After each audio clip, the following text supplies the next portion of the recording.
Yo, so Jade is going to be releasing soon in Honkai Star Rail, and that release date is right around the corner, so you know what that means. It's time to go over whether it's worth pulling for this character or not, or potentially waiting for something later on down the line, like maybe 2.4 or beyond. So let's get into this. I should first start off by saying that Jade is going to be a quantum erudition character fitting more of a sub-DPS type of role. Now don't get it twisted, okay? She's going to be dealing a ton of her own personal damage, but for example, one of her bread and butter pieces of her kit is how she's going to be helping one of the main DPSs on your team. So to help me sort of paint the picture of whether it's worth pulling for her or not, let's go over her kit in great detail, because we did learn a lot from her special programming, as well as I've been doing some nudge nudge wink wink research of my own. So let's go ahead and go over her full kit, and then towards the end of the video decide whether it's worth pulling for her or not. So Jade has a very unique blast damage basic attack that deals a noteworthy amount of damage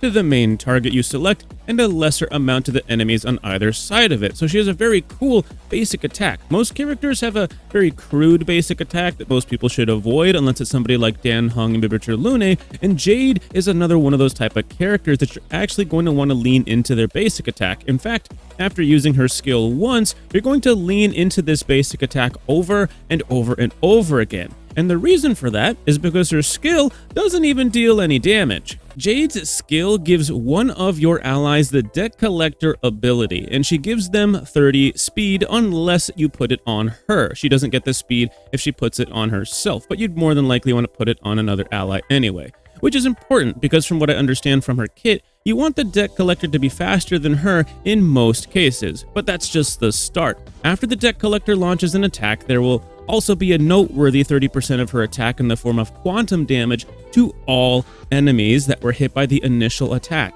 This means that characters with AoE abilities, or even blast damage characters and follow-up characters, will benefit the most from Jade's kit, especially those erudition characters. So Jade is directly a buff to erudition characters, which is something that we've wanted for a long time. And because this is based on Jade's attack stat, you will want Jade to have super high attack. But let's not forget, just because it buffs AoE damage doesn't mean those are all of the benefits that you'll get from it. Blast damage characters, such as destruction characters, and follow-up characters will also benefit from this, and you'll learn more about that once we go over more of her kit. It's not based on attacks per turn, it's just whenever they attack, so follow-up characters will work well with her too.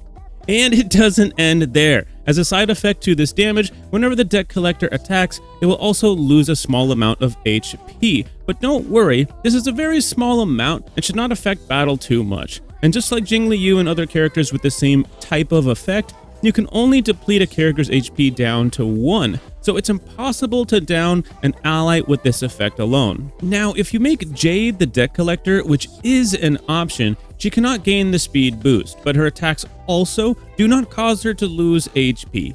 And when there is a deck collector on the field, you can't use Jade's skill. But if the deck collector goes down, you can reapply deck collector to a new ally. And this is also why after using Jade's skill once at the start of battle, you immediately switch to using her basic attack every turn instead, unless it otherwise fits in.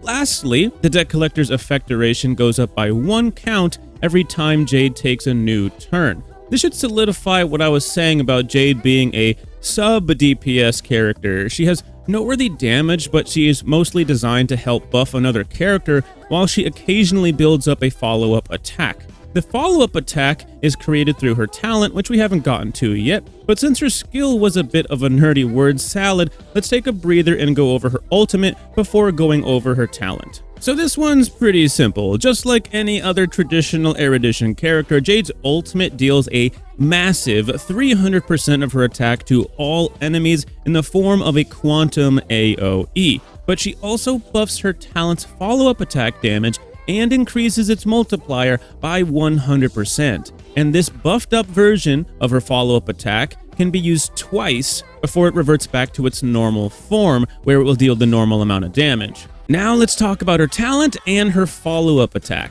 After Jade or the deck collector attack, she gains 1 charge point for the follow-up attack for each enemy hit by the attack. So this follow-up attack is going to go off a lot. For example, any AoE ability will instantly give her 5 charge points as long as there's 5 enemies on the field, and she only needs 8 charges to launch a follow-up attack. And if you add one of her basic attacks with any AoE, as long as there's 5 enemies on the field, this will give her 8 charges and will automatically trigger her follow-up attack. Now you can see why her having a blast damage basic attack is so strong, because every one of her basic attacks is going to hit 3 enemies at once. That's 3 charges without even adding anything the debt collector is actually going to be doing on the field. Now, each follow-up attack deals 150% of her attack in quantum damage to all enemies in the form of an AoE. But this will not generate charges for her, which is fine because it would be broken otherwise, because instead she's going to end up getting 5 stacks of pawned asset for every follow-up attack. I wouldn't mind getting some of that asset, if you know what I'm saying. Anyways, every stack increases her crit damage by 3%, stacking up to 50 times. You heard that right. 50 times! Now that's a lot of damage. Now let's go over her technique. Upon use, she applies Blind Fealty to any enemy within range for 10 seconds. These enemies will not attack Jade or any allies, because now they are her simps. Just like you. After attacking an enemy with Blind Fealty, all enemies with Blind Fealty will enter battle at the same time, and upon entering battle, all enemies receive 50% of Jade's attack as a quantum AoE. And the best part is, she gains 15 stacks of pawned asset, giving her 45% crit damage. Now that's a nice asset.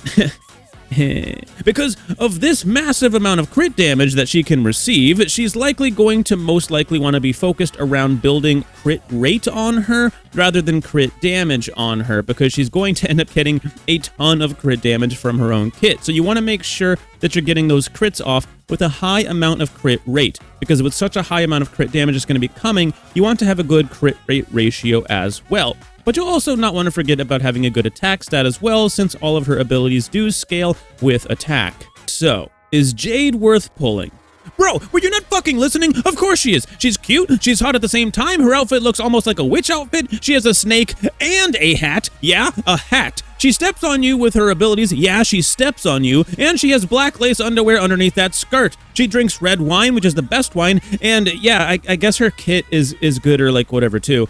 All jokes aside, she seems like a very strong character and fun character at the same time. And the follow-up synergies that she has, like, dude, follow-up characters like some of the most fun characters to play in the entire game. But she doesn't just have follow-up synergy, bro. She's actually a buff to the Path of Erudition, which is something that we've been wanting since patch 1.0, dog, since the launch of the game, and she's finally here to fix your Jingyuan. So, is Jade worth pulling? Yes, obviously. However, you need to make the decision based on what you need for your account, based on what your needs are, and not always what the meta says, right? Because, yeah, we have some pretty fun characters coming in patch 2.4, some fan favorites in the form of Yun Li and is it Jiao Chu? Is it Jiao Chu? Jakao. Jack and Jill. Jack on crack. Jack and the Beanstalk. Jack and Jill went up a hill to fetch a pail of water. Did I say that right? Probably not. To be honest, Yun Li seems like a Clara 2.0 right now to me. I mean, they're both physical type destruction characters. I mean, there's probably going to be some power creep there. You see what you're picking up when I'm putting down. And then this pink-haired Foxian dude whose name I'm afraid to say because I know I'm saying it wrong. God dang it, I know. But like, I don't even care. I'm pissed because like this could be subject to change, right? But I heard that they were taking his healing ability away, dude.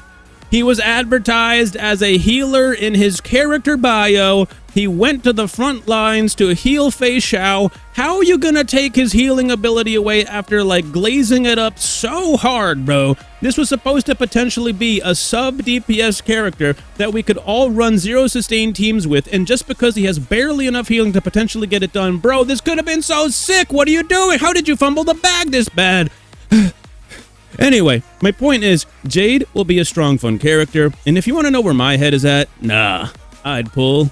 Hell yeah, I'd pull. I like the mature-looking characters in these games, if you know what I'm saying. And the fact that Jade is actually going to be good is just a plus for me. And 2.4 seems like a big question mark right now, but I guess we'll just have to wait and see. Anyways, if you found any of this helpful or informative in any way, shape, or form, consider leaving a like and subscribe, and I'll see you guys in the next one. Peace out.